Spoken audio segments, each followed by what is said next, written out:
আসসালামু আলাইকুম। Asian outsourcing institute থেকে স্টুডেন্ট কোঅর্ডিনেটর ঐশী বলছিলাম। আশা করি সবাই ভালো আছেন।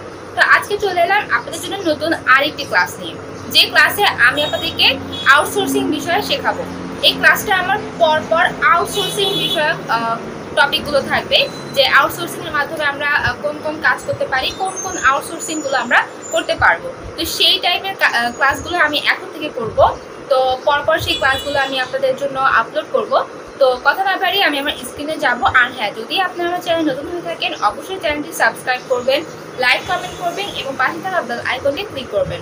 যদি কারো কোনো সমস্যা থাকে অবশ্যই সেটা কমেন্ট বক্সে জানাবেন। তো কথা না বাড়িয়ে আমি আমার স্ক্রিনে চলে যাব। আরেকটা কথা আপনাদেরকে বলে রাখি, যদি কারো কোনো রিকোয়েস্টেড ভিডিও থাকে যে আমি এই টপিকটা সম্পর্কে জানি না, কিংবা এই টপিকটা সম্পর্কে আমাকে জানতে হবে, কিংবা এই টপিকটা সম্পর্কে আমাকে জানানো হোক, কিংবা আপনাদের যদি কোনো প্রবলেম থাকে যে আমি ভিডিওর এই পর্যন্ত বুঝতে পারিনি কিংবা এই জিনিসটা বুঝতে পারিনি, তাহলে সেটা অবশ্যই আমাকে কমেন্ট বক্সে জানাবেন। আমি অবশ্যই আপনাদের প্রবলেমগুলো সলভ করার চেষ্টা করব। তো কথা না বাড়িয়ে এখন আমি স্ক্রিনে চলে যাই। থাকবে যে আউটসোর্সিং কি, আউটসোর্সিং করতে হলে যে যে বিষয়গুলো আমাদেরকে জানতে হবে, দেন হচ্ছে আউটসোর্সিং কাজের চাহিদাটা কেমন। তো আমরা প্রত্যেকেই আউটসোর্সিং সম্পর্কে জানি, কিন্তু আমরা এটা জানি না যে আউটসোর্সিং করতে হলে আমাদের কোন কোন কাজের প্রয়োজন কিংবা আমাদের কি কি করার প্রয়োজন পড়ে। তো মূলত আজকে আমি আউটসোর্সিং কি সেটা নিয়ে আলোচনা করব। আউটসোর্সিং হচ্ছে অনলাইনে ইন্টারনেট থেকে টাকা আয় করার এমনিতে অনেক উপায় এবং মাধ্যম আমরা দেখতে পাই। তার মধ্যে অনলাইনে ছবি বিক্রি করে আয় করাটা হচ্ছে, অনলাইনে আর্টিকেল লিখে আয় করাটা, তারপর মানে বিভিন্ন রকমের সাইট থেকে আমরা অনলাইন ভিত্তিক কাজ করে থাকি, যেটাকে আমরা আউটসোর্সিং বলতে পারি। তবে আজকে আমাদের যে বিষয়টা হচ্ছে সেই বিষয়টা হচ্ছে আউটসোর্সিং এর কাজটি কেবল অনলাইন কাজ বলে বলা যেতে পারে না, কারণ হচ্ছে যে এটা আমরা অফলাইনেও করতে পারি। অনলাইনে এ ধরনের কাজের চাহিদা প্রচুর, যদিও অফলাইন মার্কেটেও আউটসোর্সিং এর মাধ্যমে প্রচুর কাজ পাওয়া যাচ্ছে। অনলাইন বলুন বা অফলাইনে বলুন, দুটো ক্ষেত্রেই কিন্তু আউটসোর্সিং এর চাহিদা প্রচুর। এমনিতেই শিক্ষা গ্রহণ করার পর ক্যারিয়ার তৈরি করার ক্ষেত্রে আমাদের কাছে কেবল দুটি চয়েস থাকে বা অপশন থাকে, যে কোনো ভালো একটি কোম্পানিতে চাকরি করার সিদ্ধান্ত, না হলে হচ্ছে পছন্দের ব্যবসা বাণিজ্য নিয়ে কাজ করা। কিন্তু চাকরি এবং ব্যবসা ছাড়াও এখনের সময় একটি নতুন ক্যারিয়ার অপশন হচ্ছে এই আউটসোর্সিং। অনেকেই আউটসোর্সিং এর পথটা বেছে নেন। ভালো করে ক্যারিয়ার যদি তৈরি করতে পারেন তাহলে আউটসোর্সিং দ্বারা ইনকাম প্রচুর করা সম্ভব। যদি আপনি একটি ভালো চাকরি পাচ্ছেন কিংবা চাকরি পাচ্ছেন না, তাহলে আউটসোর্সিং এর বিষয়টি নিয়ে কাজ অবশ্যই শুরু করতে পারবেন। এই ক্ষেত্রে আপনি বেশ স্কিল আপনার ডেভেলপ হবে, বিভিন্ন বিষয়ে আপনি জ্ঞান অর্জন করতে পারবেন। আর এক্ষেত্রে অবশ্যই আপনাকে দক্ষতা, বিশেষ জ্ঞান আর অভিজ্ঞতা থাকতে হবে, তাহলে আপনি কিন্তু আউটসোর্সিং এর কাজগুলো করতে পারবেন। সোজাভাবে বলা যেতে পারে, আউটসোর্সিং এর কাজ করার জন্য আপনার কাছে এমন একটি বিশেষ দক্ষতা বা অভিজ্ঞতা বা কাজ জানা লাগবে যেটা আপনি অন্যদের বিক্রি করতে পারবেন। তাহলে আমরা এখন ফার্স্টে জেনে নিব যে আউটসোর্সিং মূলত একটি ব্যবসায়িক শব্দ, যার মানে হচ্ছে কোনো কাজ কোম্পানির অভ্যন্তরীণ কর্মচারীকে দিয়ে না করিয়ে ওই কাজ বাইরের কাউকে দিয়ে করিয়ে নেওয়া। তবে আমরা যে আলোচনা করতে যাচ্ছি সেই দিক দিয়ে বলতে গেলে আউটসোর্সিং কে ফ্রিল্যান্সিং এর মাধ্যমে ব্যবহার করা বোঝায়। আউটসোর্সিং শুধু ফ্রিল্যান্সিং না, বিভিন্ন মাধ্যমে আমরা আউটসোর্সিং করতে পারি। তো আউটসোর্সিং এর যে মিনিংটা, আউটসোর্সিং মানে হলো এমন একটি প্রক্রিয়া যেখানে একজন ব্যক্তি, সংগঠন বা কোম্পানি তার নির্দিষ্ট একটি কাজ করানোর উদ্দেশ্যে অন্যান্য কোনো ফ্রিল্যান্সার ব্যক্তি, সংগঠন বা কোম্পানির সাথে চুক্তি করে। যেমন ইংরেজির আউটসোর্সিং শব্দটা আনা হয়েছিল আউটসাইড সোর্সিং বাক্যটি থেকে, মানে হচ্ছে বাইরের উৎস, মানে বাহির থেকে আমরা কাজের মাধ্যমে যে কোনো টাকা উপার্জন করতে পারবো, এটাকে আউটসোর্সিং বলা হয়ে থাকে। বেশিরভাগ ক্ষেত্রে এই কাজগুলো অভ্যন্তরীণ ভাবেও করা যায়, যার খবর সাধারণভাবে প্রকাশ পায় না।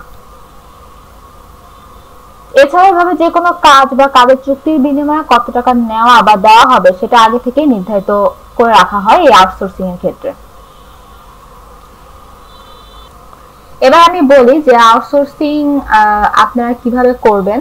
আমি আগেই বলে রাখি, আউটসোর্সিং হলো একটি প্রক্রিয়া যেখানে আপনি অন্যান্য কোম্পানি বা অর্গানাইজেশন এবং ব্যক্তির জন্য কাজ করতে পারবেন এবং কাজের বিনিময়ে ইনকাম করতে পারবেন। এবং এর জন্য আপনার মধ্যে যে কোনো বিষয়ে দক্ষতা, অভিজ্ঞতা এবং জ্ঞান থাকতে হবে। আর মনে রাখবেন, আউটসোর্সিং এর কোর্স বলে তেমন কিছুই নেই। তবে আউটসোর্সিং এর মাধ্যমে আয় করার জন্য বা আউটসোর্সিং এর কাজ শুরু করার জন্য আপনি বিভিন্ন অন্যান্য বিষয়ে কোর্স করতে পারেন।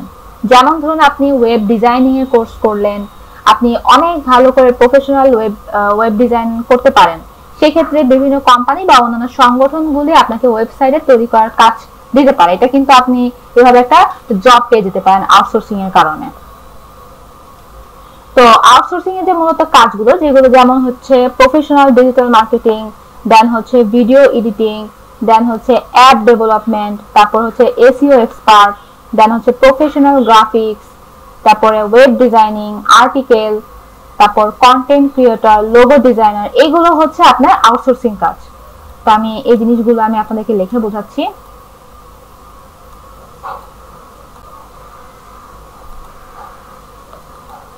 যেমন আমাদের 1 নাম্বারটা হবে হচ্ছে প্রফেশনাল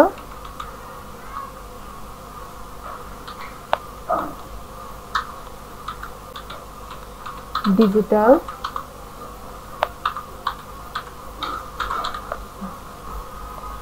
মার্কেটিং।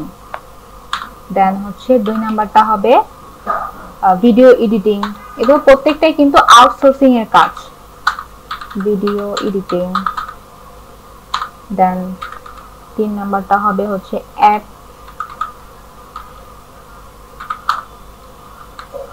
ডেভেলপমেন্ট।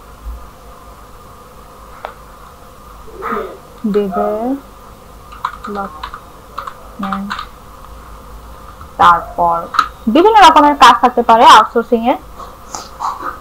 দেন হচ্ছে তারপর আমরা এসইও যে কাজটা থাকে, এক্সপার্ট, এসইও এক্সপার্ট।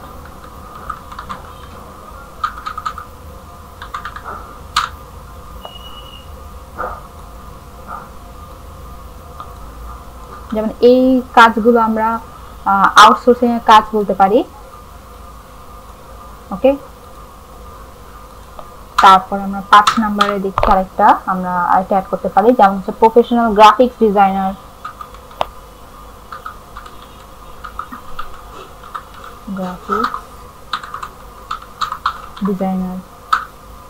দেন আমরা 6 নম্বরে অ্যাড করতে পারি ওয়েব ডিজাইনিং,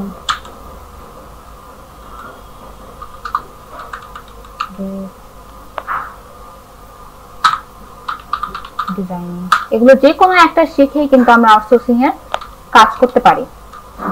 দেন হচ্ছে আর্টিকেল কিংবা কন্টেন্ট রাইটার, আর্টিকেল, এগুলো আপনারা নোট করতে পারেন যে এগুলোর কোনো একটা শিখতে পারলেই আমরা আউটসোর্সিং এর কাজ করতে পারবো। ক্রিয়েটর, দেন হচ্ছে তারপর logo designer, business card designer. Okay, তো আপাতত আমি এগুলোই বললাম যে এগুলোর মাধ্যমে কিন্তু আমরা এগুলোর মাধ্যমে আমরা আউটসোর্সিং এর কাজগুলো করতে পারি। মানে এগুলো কোনো একটা শিখে আমরা যে কোনো কাজ, যে কোনো জবে আমরা যেতে পারি, কিংবা আমাদের নিজেদের সাইট ওপেন করে সেখানে আমরা কাজ করতে পারি। আরো অন্যান্য লাভজনক বিষয় বা সাবজেক্ট রয়েছে যেগুলো নিয়ে ভালো পরিমাণে ইনকাম করতে পারবেন। যদি আউটসোর্সিং এর দ্বারা ইনকাম করতে চান তাহলে নিজেকে এমন একটি বিষয় এক্সপার্ট বা প্রফেশনাল হিসেবে তৈরি করুন যেটার চাহিদা প্রচুর পরিমাণে। আচ্ছা, তারপর আসি হচ্ছে যে আউটসোর্সিং এর মাধ্যমে আমরা আয় কিভাবে করব।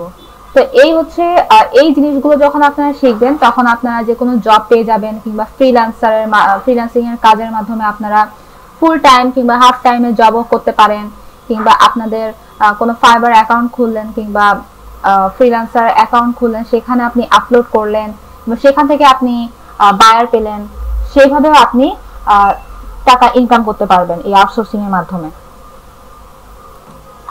আচ্ছা, এবার বলবো হচ্ছে আউটসোর্সিং কাজের চাহিদাটা ঠিক কিরকম।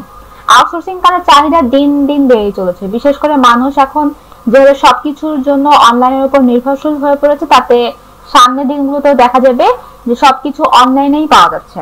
আপনি যদি লেগে থাকেন আর নিজের দক্ষতা বাড়াতে পারেন, তাহলে আপনি ফ্রিল্যান্সিং করে আউটসোর্সিং ইন্ডাস্ট্রিতে অনেক ভালো কাজ করতে পারবেন। আউটসোর্সিং কাজের জন্য কিছু ফ্রিল্যান্সিং সাইট আছে, যেমন ফাইবার, আপওয়ার্ক, তারপর freelancer.com, গুরু, টপটেল। এগুলো নিয়ে আমি নেক্সট ক্লাসে কথা বলবো, যেমন কিভাবে আপনি জব পাবেন। নেক্সট ক্লাসে আপনি কিভাবে জব পাবেন, কিংবা জব না পেলেও আপনি বাসায় বসে টাকা ইনকাম করতে পারবেন, সেই সাইটগুলো সম্পর্কে আমি নেক্সট ক্লাসে বর্ণনা করব। তো আপাতত আপনারা আজকে নিশ্চয়ই বুঝতে পেরেছেন যে আউটসোর্সিং কি, আউটসোর্সিং করতে হলে কি কি বিষয় জানতে হবে, দেন আউটসোর্সিং কাজের চাহিদাটা ঠিক কিরকম। তো সব থেকে আউটসোর্সিং যদি আপনি করতে চান, আপনার এই বিষয়গুলো সম্পর্কে যদি আপনি ধারণা রাখতে পারেন, এগুলো ছাড়াও আপনি আরো অনেক রকমের সাইট আছে, আরো অনেক রকমের জিনিস আছে যেগুলো আপনারা শিখলে আপনারা ভালোই আউটসোর্সিং এর অনেক অনেক কিছু বুঝতে পারবেন। আর আউটসোর্সিং এ কিন্তু নানা রকমের সুবিধাও রয়েছে,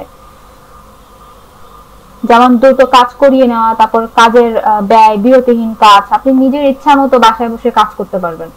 তো আশা করি আজকের ক্লাসটা আপনাদের ভালো লেগেছে। আমি নেক্সট ক্লাসে আপনারা কিভাবে জব পাবেন, কিংবা জব না পেলেও বাসায় বসে কিভাবে ইনকাম করতে পারবেন সেই পদ্ধতিটা আপনাদেরকে শেয়ার করব। তো আজকের মতো আমি এখানে শেষ করছি।